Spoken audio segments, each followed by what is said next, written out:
Olá, estamos aqui nos nossos estúdios, né? Debaixo de uma árvore, sol. Hoje é dia 18 de agosto, é uma sexta-feira, um pouco antes do meio-dia, e estamos aqui já prontos para estudarmos a lição Vivendo pelo Espírito, a lição número 12 desse terceiro trimestre de 2017, que está indo surpreendentemente rápido, né? Pois bem,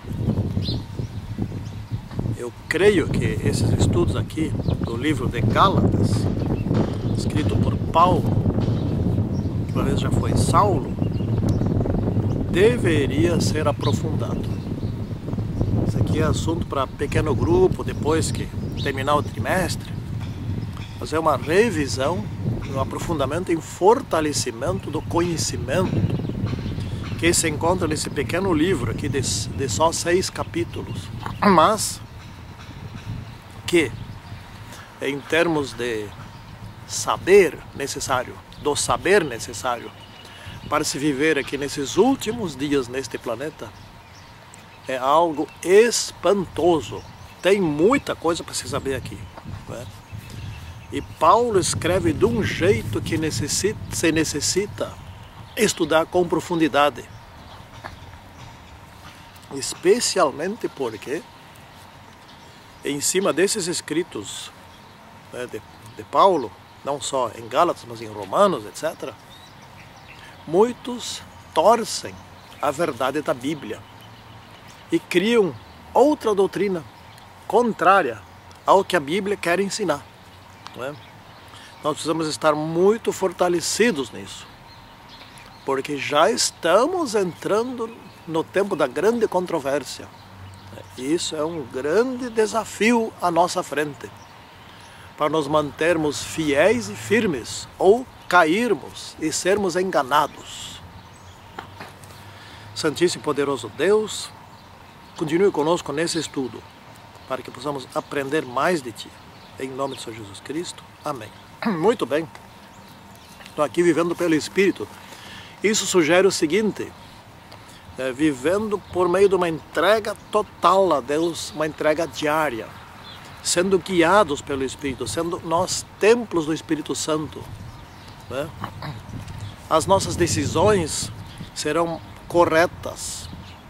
Sempre seremos nós a decidir, porém teremos as orientações necessárias para evitar erros e trilhar sempre pelo caminho mais correto, né? Aqui diz assim, Gálatas 5, versículo 16: Por isso digo, vivam pelo Espírito, e de modo nenhum satisfarão os desejos da carne. Isso quer dizer, como nós vamos estudar aqui, nós temos duas naturezas, não é? Isso aqui aparece aonde? No estudo de segunda-feira, né? E também continuando de terça-feira e na de quarta. Temos duas naturezas. A natureza natural nossa, que nós herdamos, a natureza herdada, também chamada natureza da carne, natureza mundana, né? E a natureza espiritual, né? E essas duas naturezas, elas labutam por objetivos contrários entre si. Então, é um conflito interno, né? Então, aqui que diz aqui, vivam conforme a segunda natureza, disse Paulo, vivam conforme a natureza espiritual.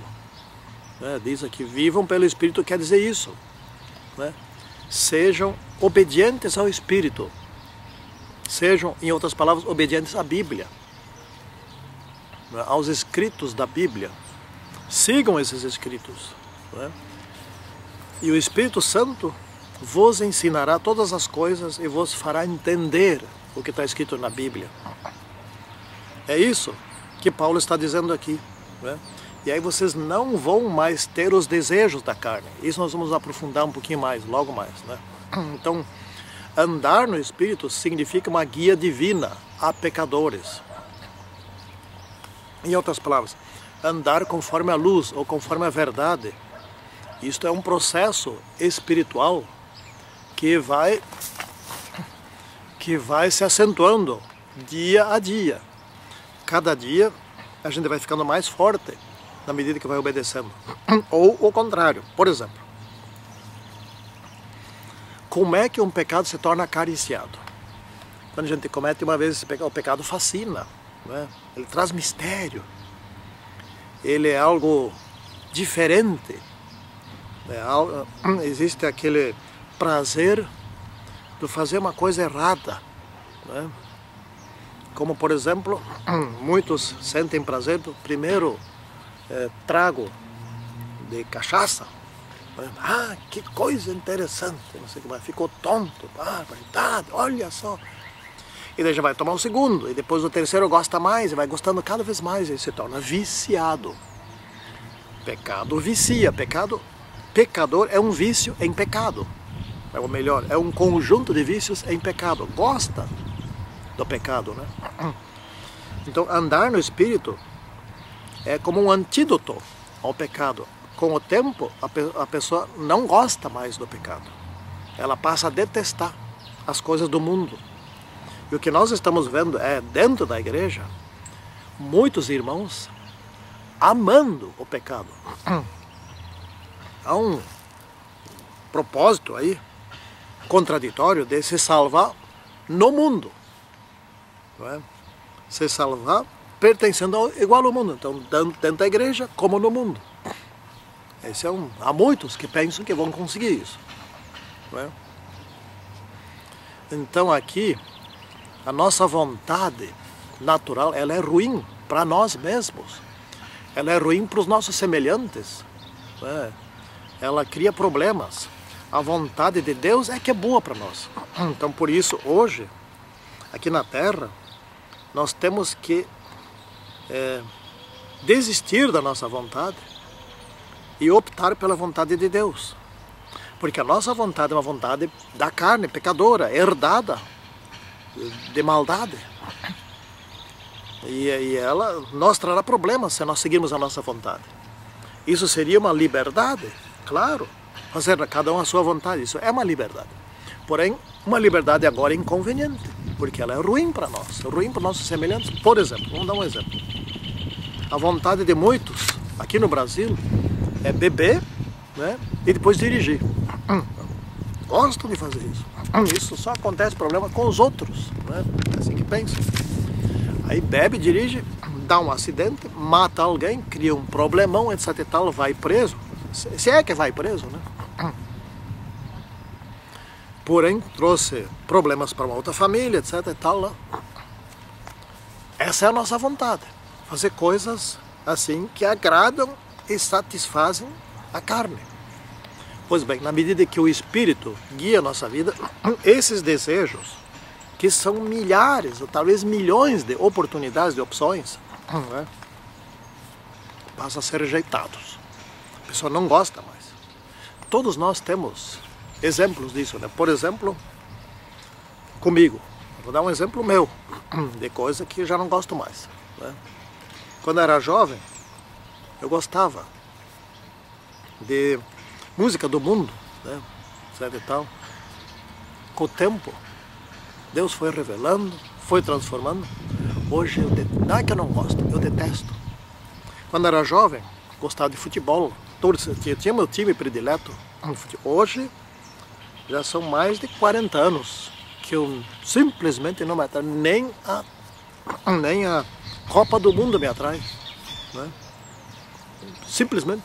Gente, eu vou me envolver em alguma coisa que tem tanta roubalheira, que é competitiva, né? que é corrupta. Eu vou me envolver com isso? Não tem como, né? E assim vai. Com o tempo, você tem, todos nós aqui, todos os que estão assistindo, etc., tem algum exemplo, pensa bem, vai lembrar, algum exemplo de alguma coisa que largou. Não é? Por quê? Porque o Espírito Santo te livrou disso. Talvez todos nós ainda tenhamos alguma coisa que a gente acaricia, os pecados acariciados. Né? Bom, então estamos no conflito do cristão, que é o conflito entre a velha natureza e a nova natureza. A nova natureza, ela vem do novo nascimento, nascimento espiritual, né? Não é como Nicodemos que estava lá confuso, pensando, tá, mas então tem que voltar para a barriga da minha mãe? Eu tenho que me encolher pequenininha, etc, voltar lá dentro e nascer outra vez? Não. É nascer da entrega a Deus, né? É nascer da rejeição, morrer para o mundo e viver para Deus. Ser obediente a Deus, né? Pois aqui está escrito, ó, Gálatas 5, versículo 17, olha só. Pois a carne deseja o que é contrário ao Espírito, e o Espírito o que é contrário à carne. Esse é o conflito. Eles estão em conflito um com o outro, é verdade. De modo que vocês não fazem o que desejam. Isso é compreensível, não é? Porque na medida em que o sujeito recém-abandonou um mau hábito, esse mau hábito não sumiu ainda de lá. Ele volta e retorna um monte de vezes. Mas o sujeito resiste em obedecer ao mau hábito, não é? Eu me lembro quando eu deixei o problema não foi deixar comer carne. Isso sumiu de repente, eu nunca fiz volta até hoje e não como mais carne. Mas tomar líquidos, né, refrigerante, etc e tal, junto às refeições. Hoje não se toma aqui em casa nem uma refrigerante fora das refeições. Mas era um hábito, tinha que estar tomando alguma coisa junto. Até que um dia tomamos a decisão, depois de uma palestra, não me lembro mais nem como foi, mas enfim, a informação chegou e decidimos. Parecia que o alimento não descia, tinha que tomar, então tinha que ir resistindo. O tempo passou. Assim é o pecado. O pecado não desiste tão fácil, né? Se você quer mudar de hábito, vai ter um conflito. A nova natureza vai ter que lutar. E você vai ter que dar uma chance para a nova natureza, ajudando a rejeitar a velha natureza, né? Ou seja, a nova natureza é um ato do Espírito Santo em tua vida. Mas não deixa ele sozinho. Na medida que ele te avisa por uma pregação, por uma leitura, ou por uma lição da escola sabatina, ou sei lá quantas maneiras existem, né?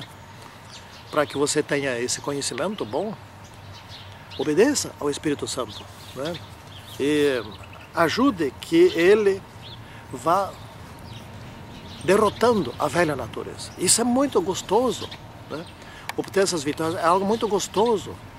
Você cada vez tem mais coisas para agradecer a Deus. É realmente algo extraordinário, muito bom, não é? É fantástico.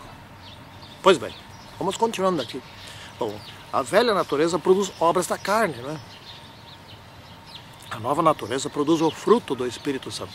As obras da carne são inúmeras, não tem uma quantidade exata aqui. Você pode ter certeza que são milhares, talvez até milhões, né? Já o fruto do Espírito é um só, né? E a base do fruto do Espírito é o amor, e o amor é Deus, né? O Espírito produz um fruto que é coerente, que é consistente, que não é um emaranhado, um conjunto de coisas desconexas entre si, não, é o fruto, né? É algo que é bom em si, né? Ele é um só, é unido, né? Isso é o fruto do Espírito, tem essa consistência, né? A carne tem desejos que satisfazem, né? Ou seja, a velha natureza tem desejos que satisfazem, mas que encobrem a verdadeira felicidade, né? Esse que é o grande problema, né? Então, os vícios, os desejos, as satisfações da carne, né? Eles no fundo produzem um vazio interior. Há uma falta de alguma coisa, há, por exemplo, falta de alegria, de felicidade, há uma espécie de sensação ruim quando praticou um mal, etc., que vai se diminuindo com o tempo, lá pelas tantas isso até dá prazer, mas esse vazio ele é preenchido com mais experiências de mal, não é? Ou seja, ele é preenchido com mais experiências de prazer. Por exemplo, o drogado. O drogado, ele toma uma droga, lá um crack, passa alguns minutos ali numa êxtase fantástica, que é algo muito agradável para ele, preenche, ele sai dali a pouco, ele cai num marasmo, e daí ele precisa tomar uma nova droga, mais uma droga, etc. E cada vez satisfaz menos, precisa cada vez mais droga, não é? Então é assim que funciona. Esse é o mal. O mal nunca satisfaz por inteiro. Ele vai sempre substituindo uma satisfação por outra satisfação. E vai enganando desse jeito, porque o mal não tem como trazer a verdadeira felicidade. Isso não existe, né? Essa possibilidade não existe. Então, só o fruto do Espírito que satisfaz, só o amor satisfaz, perfeitamente, plenamente. Essa é a grande questão. Bom, vamos seguindo aqui em frente. Bom, então, ainda o fruto do Espírito. O fruto do Espírito, a rigor, tem uma consequência fantástica. Ele produz um bom relacionamento, né? Ele produz um bom relacionamento entre marido e esposa, entre marido e filho e filhos, entre amigos, são todos amigos, né? Ele produz então, portanto, a felicidade, a alegria, o prazer da vida, o verdadeiro prazer da vida, a esperança, né? Ele crê, confia e tem fé em Deus, nas promessas de Deus. Esse é o fruto do Espírito. O amor é assim, o amor une, né? Ele é um fruto só. Ele une, ele é coerente, né? Ele é consistente entre si. Ele é algo ele é algo completo, né? Então é diferente do mundo, né? O mundo é o mundo dos prazeres, daí das brigas, e uma briga dá um prazer nas pessoas, né? É o mundo do poder, do orgulho, né? Da vingança. Como as pessoas são vingativas ultimamente, né? E cada vez mais como as pessoas querem tomar dos outros, armados, né? Quer tomar um celular do outro, quer tomar o tênis do outro, né? O boné do outro, o dinheiro do outro, etc. E tomar do outro dá um prazer que logo depois precisa mais esse prazer. Daí ele gasta isso com a mesma facilidade que tomou, etc. Né? Tá ficando escuro aqui. Estou procurando aqui uma luzinha. Pois é, esse é o prazer do mundo. Mas o fruto do Espírito é amar um ao outro. Em resumo, Jesus disse, eu vim para servir, não para ser servido. Esse é o amor. O amor faz bem para o próximo. Então te imagina um lugar assim, te imagina uma cidade onde todos estejam empenhados em um servir o outro. Ninguém está pedindo, me ajuda aqui, não sei o que lá. Todos querem ajudar. Bom, daí ninguém vai precisar pedir ajuda. Imagine o ambiente no lugar desses. Imagina, tenta imaginar. Bom, mas a nossa família pode ser um ambiente desses, né? A nossa igreja pode ser um ambiente desses. Não é, por enquanto, mas pode ser, vai ser. Né? Pois bem, então, concluindo aqui, o caminho para a vitória é o quê? É uma entrega diária a Deus. Né? É uma confiança diária a Deus. Né? É a santificação diária pelo poder do Espírito Santo. Então, viver para Deus, ou seja, tudo o que fizermos na nossa vida, aqui tem que capinar ali, tem que cortar a grama aqui, tem que fazer a atividade profissional, etc. Faça tudo como se fosse encomenda direta de Deus. Né? Isso vai dar prazer na vida. Isso vai aperfeiçoar a capacidade de realizar coisas. Né? Então a nossa função como cristãos é como se o nosso único cliente em tudo o que fizermos fosse Deus. Logo, tudo o que fizermos nunca incluirá algo que seja contra a vontade de Deus. E aí sim nós vamos ter uma vida, né, como é que diz aqui? Uma vida vivendo pelo Espírito. Aí sim, que assim seja com cada um de nós. Santíssimo e poderoso Deus esteja conosco, cada vez mais intensamente, nos transformando e nos tornando cada vez mais espirituais e menos carnais. Em nome de Senhor Jesus Cristo. Amém. Tchau.